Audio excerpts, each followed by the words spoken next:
Good evening, everyone. I am Scarlen Valderaz, the Public School Advocacy Associate at Parents Defending Education. I am so happy that you were able to join us. So tonight we'll be talking about a topic that might be new to you: ethnic studies. Ethnic studies is a subject that might be taught in your child's school. It sort of sounds nice until you realize that it seeks to tear people apart and paints a hideous picture of the United States. It's taught in K-12 schools from California to Boston. Ethnic studies sounds like it would introduce your child to different ethnicities. In reality, it's critical race theory, or CRT by another name. So here to discuss the topic with me is L Rachel Lerman from General Counsel at the Louis D. Brandeis Center for Human Rights Under Law. And we have Wenyuan Executive Director of Californians for Equal Rights Foundation. So thank you so much for joining us tonight. So first, let's set the stage. Wenyuan, what is ethnic studies? What do people think it is, and what is it actually? Well, thank you, Scarlen, for the kind introduction, and good evening. It is an honor to be here. Ethnic studies, in theory, should be a field of inquiry about teaching history of different ethnicities and cultures throughout the United States. According to AB 2016, which is a California bill that mandated the development of a model curriculum in ethnic studies for California's K-12 students, the goal of ethnic studies is to prepare students to become global citizens with an appreciation for the contributions of multiple cultures and understanding of different ethnicities throughout America. This is what ethnic studies should be and what most people think it is. Unfortunately, subsequent developments in California and beyond have totally betrayed this original goal and rendered ethnic studies a Trojan horse for critical race theory. In spite of tens of thousands of dissenting public comments, the California Department of Education last year approved a highly contested model curriculum, which was laden with ideological jargon such as 4 I's of oppression, critical consciousness, intersectionality, double helix, and radical healing. While this state model, first in the country, has clear leanings into critical theory and critical pedagogy, it is not a mandatory curriculum for individual school districts. Local control, in this case, however, has created ample opportunities for a more radical version of ethnic studies, namely the Liberated Ethnic Studies model curriculum, to emerge as the most successful curriculum on the market in California today. Closely resembling the state-rejected first model, the Liberated curriculum is pushed by the Liberated Ethnic Studies Model Curriculum Consortium. According to this group, ethnic studies centers the radicalized and racialized experiences, intellectual traditions, cultural and ancestral knowledge of liberation struggles of Black, Indigenous, and people of color. The conceptual focus, therefore, is on indigeneity, intersectionality, counter-narratives, self-determination, and sovereignty. Liberated ethnic studies, furthermore, advocates for critical race theory as a theoretical lens because, according to the liberated ethnic studies people, the discipline is an anti-racist project. In reality, the hijacking of genuine and constructive ethnic studies by CRT or critical race theory means a highly divisive, race essentialist teaching paradigm that places victimhood, power struggles, and racial identities at the center of instruction. The sample lesson on Chinese railroad workers, for instance, argues that Chinese laborers' contributions to American infrastructure have been ignored to exemplify the white supremacy view of US history. Then the sample lesson advises students to analyze the Transcontinental Railroad's project through systems of power, racism, and exploitation. By and large, the movement to promote ethnic studies in America's K-12 classrooms is motivated by ideology, and we know it. It is eerily similar to my schooling experience in China almost 2 decades ago, where elementary school students as young as those in 4th grade were required to take courses on Marxism, Maoism, and Leninism, indoctrinating young kids towards this political orthodoxy of so-called liberation ideas overtakes real education. In October 2021, California Governor Gavin Newsom signed into law AB 101, the state mandate requiring ethnic studies as a high school graduation requirement, starting with the class of 2030.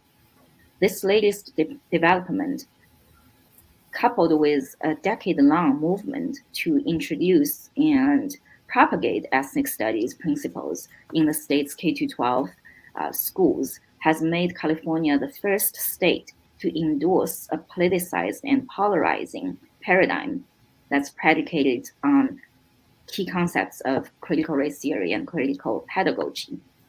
But every action invites a counteraction. In the wake of such an aggressive movement to promote ethnic studies that is rooted in critical race theory, it is important to raise public awareness on this issue and build alliances.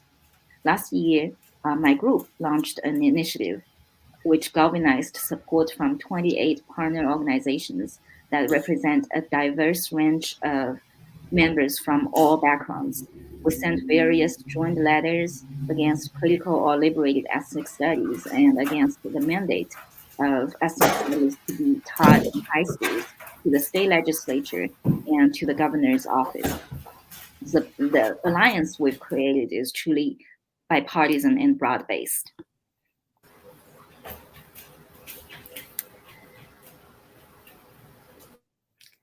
Wow, that's a lot to take in right now as adults, and now just imagine children having to take all of this in. It sounds pretty crazy to me. um, so, Rachel, your organization has done a lot of work around ethnic studies. Can you tell us what you've been seeing and what parents need to know? Yes, our group focuses on anti-Semitism, and until recently, we focused on college campuses. But my son, who's in grad school, said to me, "You know, Mom, by the time they get to college, they've already learned all this crazy stuff. You need to look at what people are learning in high school and elementary school." So maybe we could bring that little chart back up that shows the difference between, yeah. So I think most of us think that when we think of ethnic studies, we think we're learning what's on the left here. We think we're learning about inclusivity and diversity and getting to know different kinds of ethnic backgrounds so that we can be, allies and accepting and affirming of each other. But unfortunately, that's not what groups like Liberated Ethnic Studies are after at all. And this is from their website, and they're showing you that the stuff on the left is wrong and the stuff in green is correct. And there's a lot of, kind of buzzwords in there that most of us, don't understand. But I can tell you that I'm in California, and we went through several iterations of the model curriculum for ethnic studies. And as you've been told, lots and lots of parents from lots of different groups, I think there were 26 groups and tens of thousands of people objected to the original curriculum, which was created by Liberated Ethnic Studies. And then they did it again, and they did it again, and they did it again, and they finally adopted a model curriculum. And some of the stuff they took out there was an awful lot of anti-Semitic content that was taken out. There was also the notion that all Americans are either white oppressors or what we call BIPOC, so indigenous or persons of color, and that America is the product of centuries of settler colonialism and white supremacy. So they took that language out, and according to the governor, it's not supposed to be brought back in. But we know from just looking at Liberated Ethnic Studies own website that the plan is to bring in under the radar, bring the stuff that was taken out back in. And they had this all over their website. They've taken it down now, but we have equipment to see what was there. And a group called the Deborah Project brought a lawsuit based on the stuff that had been taken down. And the stuff that had been taken down is basically instructing teachers to go under the radar, not to let parents know what's going on, because parents might object, and to learn, to teach lessons that are basically intended to divide students. You know, some of you are white oppressors, some of you are not. And there's only 4 ethnicities that they recognize: Black Americans, Latino Americans or Latinx, Asian and Pacific Islanders, and Indigenous or Native Americans. Now, in the Asian and Pacific Islander category, they include Arab Americans. And that's where they focus on a lot of anti-Israel propaganda, on the theory that Arab Americans come from a part of the world that is recognized as Asia. But Israeli Americans, even though they come from the very same place, are nevertheless white oppressors, no matter what color they are, and no matter what their families have experienced. My grandparents escaped from pogroms in Europe and watched brothers and sisters being murdered in front of them. But now that we're here in the United States, we're white oppressors. And so a lot of Jewish parents are uncomfortable with that portrayal of our particular ethnic group. One of the things that they did when they adopted the model curriculum was put in some guardrails. And they're pretty basic guardrails. The program isn't supposed to reflect, and I'm quoting, or promote bias, bigotry, or discrimination against any person or group of persons based on race, religion, nationality, gender, sexual orientation, ethnic, cultural background, disabilities, or English learners. So that sounds pretty reasonable, but according to Liberated Ethnic Studies, that's unconstitutional in their view. And I'm a constitutional lawyer, so I think they're wrong about that. In fact, the Constitution of California specifically says you're not supposed to discriminate on the basis of these groups. But we anticipate that if there's a legal battle, that's one of the things that will come up is whether these guardrails have teeth and whether the guardrails are constitutional. Maybe we could show that slide of, So this is a slide, and we've seen this in school books under Latino heritage and under Asian American heritage.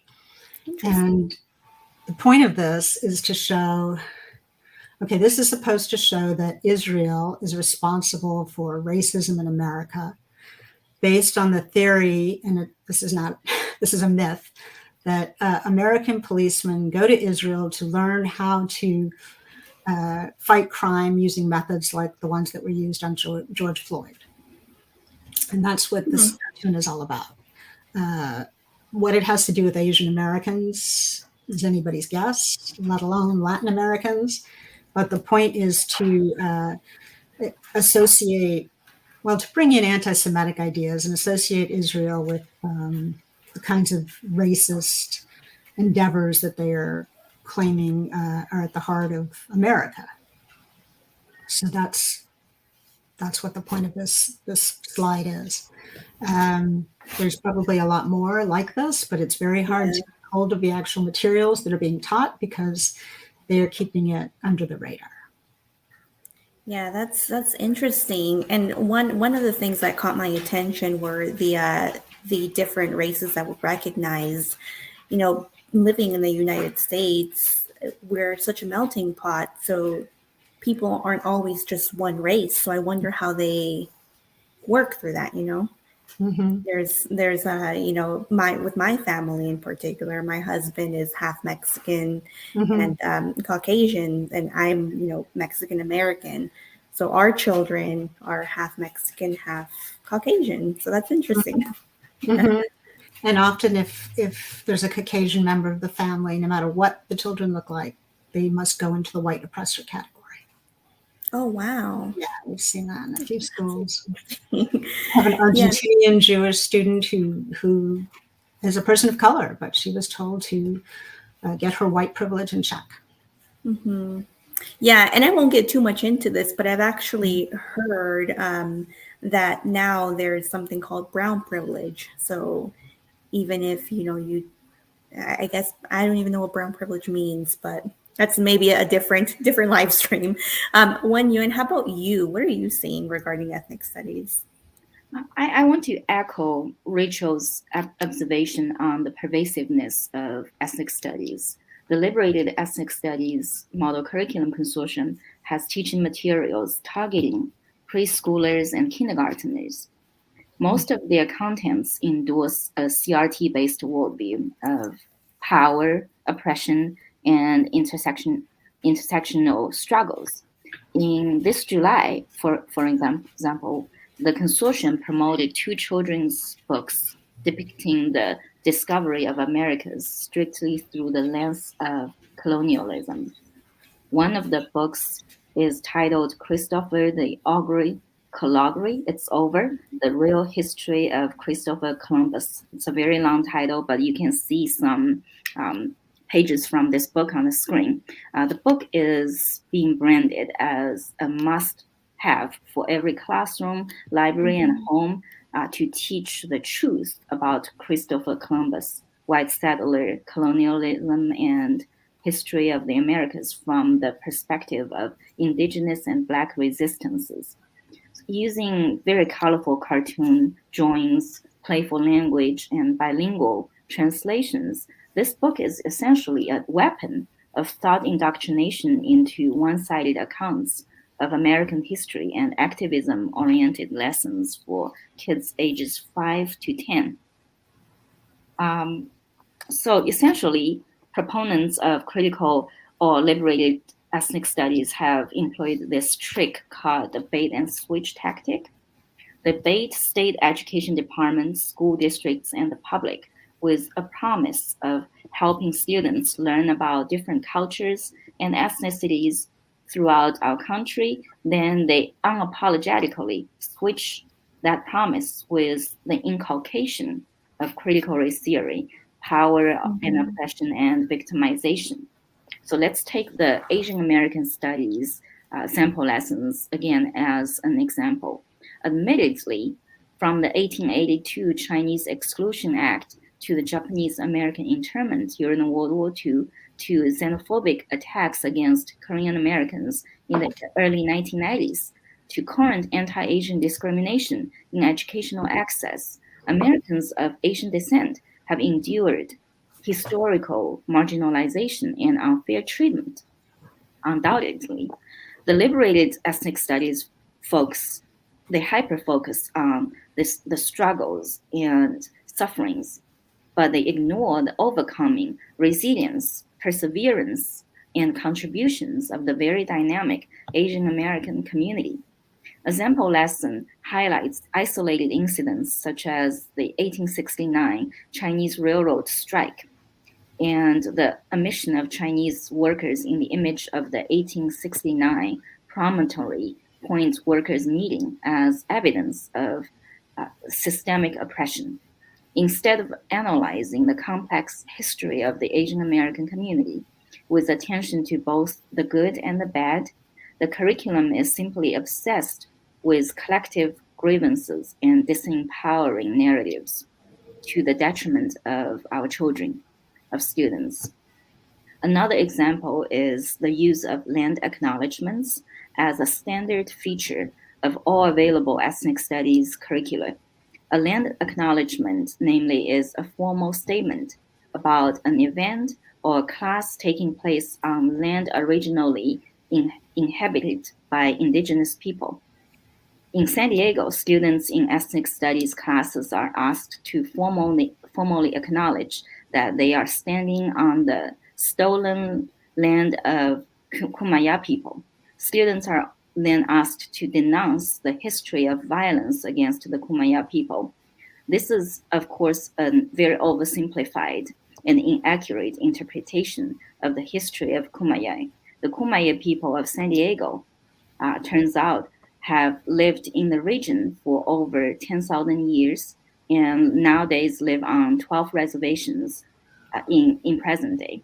As a group that greeted the Spanish settlers when they first sailed into San Diego Harbor in 1542, the Kumeyaay population were decimated from about 30,000 to 50,000 in the mid 1700s to 1,000 at the end of the 19th century, not because of systemic racism, but due to smallpox and the waves of Spanish American Mexican settlers.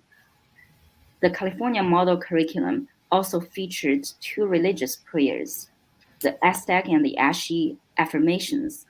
The Aztec prayer component, entitled In Lak'ech, and the Ashi prayer component promote 5 Aztec gods and the Yoruba religions through repetitive chanting and affirmations of these symbolic principles of these religions, respectively. Notably, the Aztec prayer repeatedly invokes and makes intercessory requests to 5 male deities whose religious rituals involved gruesome human sacrifice and human dismemberment.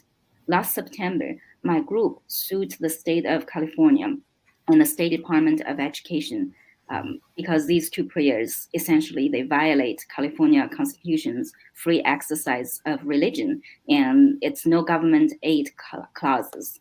The state settled the case in our favor, agreeing to remove both prayer components from the state model curriculum and also issuing a public notice to all school districts about the removal.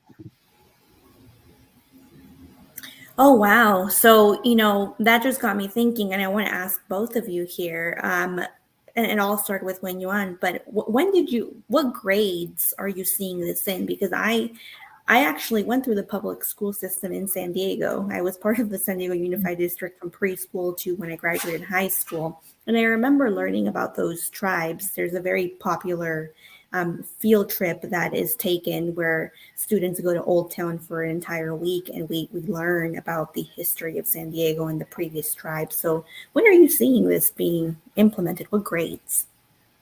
On the ground, we're seeing ethnic studies being implemented in even kindergarten grades and pre-K schools. I use the example of the Christopher, the Augur book. There's also a new book called Julian is a Mermaid that's being featured by the Liberated Ethnic Studies group in California. And that book is also supposed to be a children's book for elementary as part of the Liberated Ethnic Studies elementary teaching resources. Interesting. What about you, Rachel? It is starting to work its way into the elementary schools. My kids both grew up in the LAUSD system. And actually, we moved my daughter to a private school when she started high school, but my son was already hearing some of this, kind of one-sided version of American history, even in high school. But he tends to be kind of contrarian, so he was always battling with teachers about it, and is now learning to teach political philosophy in I would say a more traditional vein. That's amazing. Yeah. I think the problem that we're seeing, and I'm picking up on something Wenyuan said, is that it's not just that they're teaching about these tragic events in our history. I mean, yes, our children need to know about what happened to the Chinese. They need to know about slavery. They need to know these things. But the problem is that the focus is exclusively on these things, and it's through a single lens. It's a semi-Marxist lens that shows that everything America is based on, white oppression and what they call settler colonialism. And it's really kind of a racist ideology when you look at it. It's because they're in groups and out groups. And, unfortunately, the Jewish students are among the out groups. And you're training a whole generation of kids to think that, oh, these kids are bad. And when we're a minority, but this is a very bad minority as opposed to a good minority. And you're not allowed to bring in anything to show otherwise. So it is like certain communist countries where there's only one way. And if you stand up and object, I know even in high school, my son was often sent out for disagreeing with his teachers. Oh, he was sent outside of the classroom? Mm-hmm. Oh, wow. That is crazy. Yeah. I did want to share a few examples of what parents have sent to us about ethnic studies, again, to show you what is really being done inside the classroom. So one example that we have is from Boston Public Schools. It's Intro to Reoccurring Themes and Concepts for Ethnic Studies, Slavery and Genocide Holding Up White Supremacy and Capitalism. So if you just look at the graphic here, how is the normalization of slavery / racial capitalism, genocide used to uphold capitalism? So what is that? Another example we have is from the North Shore School District in Washington State. And that one promotes on its website the local LGBTQIA2S plus community. One of their joint goals includes creating an ethnic studies framework. So one question that I automatically think of is, what does sexual orientation and gender identity have to do with ethnic studies? And the final example that I have is from Oregon State Kindergarten Ethnic Studies. So, here we have ethnic, we have Native American, African American, Asian Pacific Islander American, Chicano, Latino, Middle Eastern, and then we have the social. So kind of breaking down the different, I guess, victim groups, right? All right, so we and we have the kindergarten standards too as well. So what it used to be back in 2019 and how they re-envisioned it, as we hear that quite often.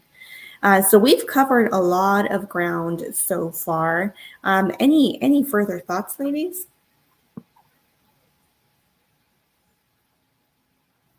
I would like to just build upon your examples of ethnic studies being taught in states throughout the country, that the movement has also invaded Minnesota, where the state education department is now considering a proposal to add ethnic studies to the state's K-12 social studies standards, with a focus on equity and marginalized communities. This proposed ethnic studies standard also emphasizes sort of a critical lens or critical pedagogy, social identities of race and gender. Mm-hmm. And Rachel, I think you were on mute when you wanted to add something in. I would just urge parents to really pay attention to what their kids are being taught in school. In most states, including California, parents have a right to know what their kids are being taught. It may be hard to find out because the teachers are trying to keep things, quiet, especially if they think parents might make trouble or complain. Mm-hmm. But if your kid brings home something from school that looks really offensive to you or that denigrates certain minorities, the best thing you can do is let us know. Let Parents Defending Education know. Let groups like mine and Wenyuan know, so that we can gather evidence and show the government and the court what's really going on. Because I think a lot of parents would be appalled to see some of this stuff, and often our kids just, they don't bring it home. They don't show us, but we need to ask. Yeah, plus our children don't really know any better. We think that they're going to school to have an unbiased, education and unbiased view of history. But when we see things like that, we're like, hey, wait a minute. One thing that I have heard both of you talk about is Liberated Ethnic Studies curriculum, Constructive. It's been mentioned a few times. Who are they, and What's that all about? Well, they are a group of educators who have a certain outlook. It's kind of an updated version of Marxism that views everything through the same lens, that everything is based on racism, and that's the only thing to focus on as their view of racism. And one of the things they're trying to do in California is make sure that everyone teaching ethnic studies is trained in their particular dogma, so that they don't want normal English teachers and history teachers teaching this stuff, because they're afraid that they won't toe the party line. They are basically a group of teacher activists and political operatives that have come together even before the state considered a model curriculum for ethnic studies. And their institute provides consulting services targeting school districts that are looking for anti-racist, culturally responsive training, district advertisement and implementation of ethnic studies, professional development, and so on. And the group, or the curriculum that the group is advocating for, have been endorsed by several school districts in California, including Hayward Unified and Castro Valley Unified School District. We're also seeing it in San Diego and Santa Ana and other parts of California, adopting these curricula. And then parents, we have open meeting rules in California, but they get under that by creating subcommittees that are not subject to these open meeting rules. So often you can't go to meetings. You can go to a school board meeting, and you should, but you won't always hear everything at those meetings. Okay. Good to know. We do have a few questions from the audience here, so let me give you the first question. So, are there any good versions of ethnic studies that we can propose to our school board or State Department of Education instead of what we're seeing here? There are several excellent alternatives, I would argue. The Foundation Against Intolerance and Racism has come up with this K-12 pro-human learning standards, which provides essential guidance for teaching and learning about the histories, experiences, and contributions of different ethnicities and cultures in the U.S. The Allen Hidalgo team in Central California, they are a team of high school teachers. They have developed a series of ethnic literature textbooks named Between Two Worlds, a multicultural and multilingual anthology. These books encourage nuanced classical multiculturalism with interesting life lessons. And they also introduce logic, higher thinking, and contextual understanding of different cultures. Last but not least, the Woodson Center has a Black history curriculum called the 1776 Unites curriculum. It is a collection of Black history lessons covering the time period from the early 18th century to the contemporary era. The lessons focus on both the tragedies of racism and the heights of human resilience through teaching key historical events such as the American Revolution, the Civil War, and Jim Crow. Love it. Thank you for those recommendations. What about those parents, including, parents like myself, we're not living in California or Oregon, Washington State. We're living in a red state, like maybe Tennessee. I'm in Tennessee. Do we have to worry? I think so. I think we're starting to see these across the country, including in your home state, and in places like Georgia, where you would expect things to be more on the conservative side. The curriculum in many public schools is moving in this direction. So it's up to the parents to take note of that and let the school boards know what they do and do not want. Okay. All right. So when I bring up ethnic studies, supporters say the school is just teaching history. How do we respond to that?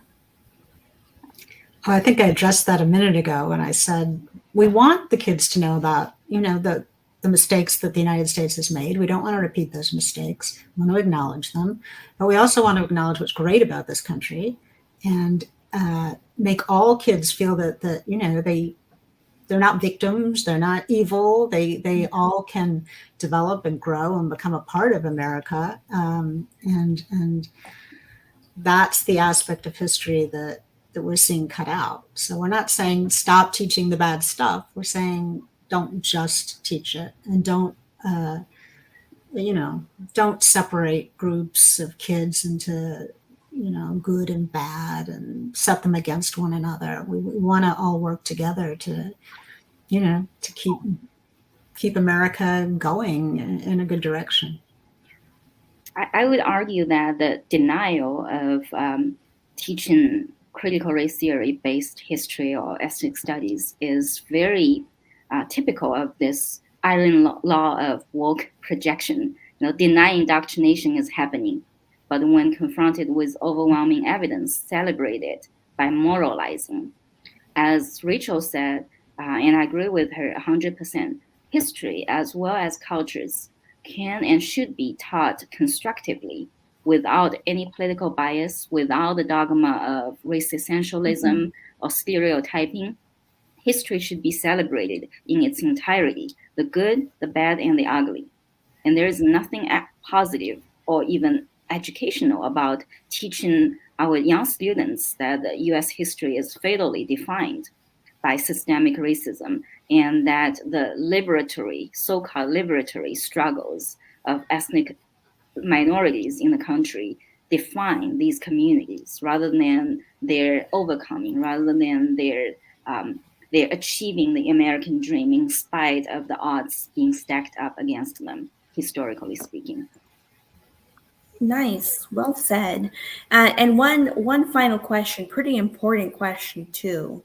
So, can I opt my child out of ethnic studies just like I can opt them out of social emotional learning?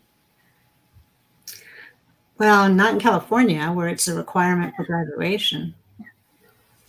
So, the best thing you can do is keep an eye on what's being taught. It's not just ethnic studies classes either. Some of this comes into the English curriculum and the history, and even we're seeing it in math in California. That's right. In math? Yeah. It's called ethno-mathematics or equity math.